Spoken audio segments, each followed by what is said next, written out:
આજે માધ્યમોમાં ચાલેલા એક સમાચારે કેટલાયના લાપસીના આંધણ બગાડ્યા, રાજ્યની સરકારના સારા સમાચાર આવ્યા આવું કહેતા કેટલાય લોકોએ લાપસીના આંધણ મૂક્યા હતા, પરંતુ આ લાપસીના આંધણ બગાડી નાખ્યા એ સરકારના એક પત્રે, જે પત્રમાં સ્પષ્ટતા કરવામાં આવી કે આ સમાચાર ખોટા છે। વિગતવાર વાત કરીએ, શું છે મામલો। વૈષ્ણવજન તો તેને કહીએ જે પીડ પરાઈ જાનાને રે। નમસ્કાર, હું છું આપની સાથે તુષાર બસિયા। નવજીવન ન્યૂઝમાં આપનું સ્વાગત છે।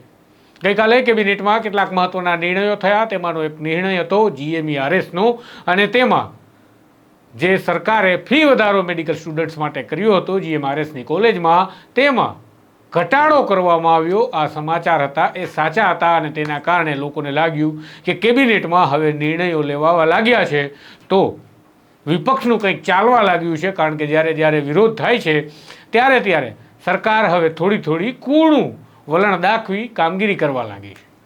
ત્યારે ગઈકાલે જિગ્નેશ મેવાણીએ કોન્ટ્રાક્ટ બેઝ કર્મચારીઓ કે જેઓ આઉટસોર્સિંગ કર્મચારીઓના નામથી ઓળખાય છે, કારણ કે તેમને સારી ઓળખ પણ આ રાજ્યની સરકાર નથી અપાવી શકી, અને તેમાં તેમની સાથે કઈ પ્રકારનો દુર્વ્યવહાર થાય છે અને કેવું શોષણ થાય છે આ કર્મચારીઓનું કંપની અને અધિકારીઓ દ્વારા, તેને જિગ્નેશ મેવાણીએ ઉજાગર કર્યા હતા।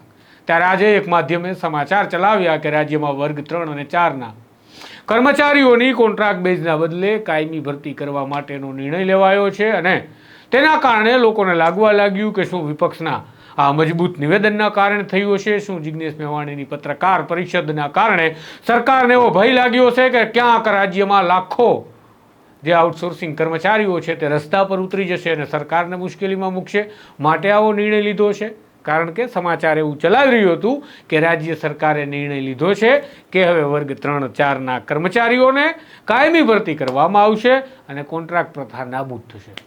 પણ રાજ્યની સરકારના સામાન્ય વહીવટ વિભાગે આ સમાચારનું ખંડન કરતાં કહ્યું છે આવો કોઈ નિર્ણય લેવાયો નથી।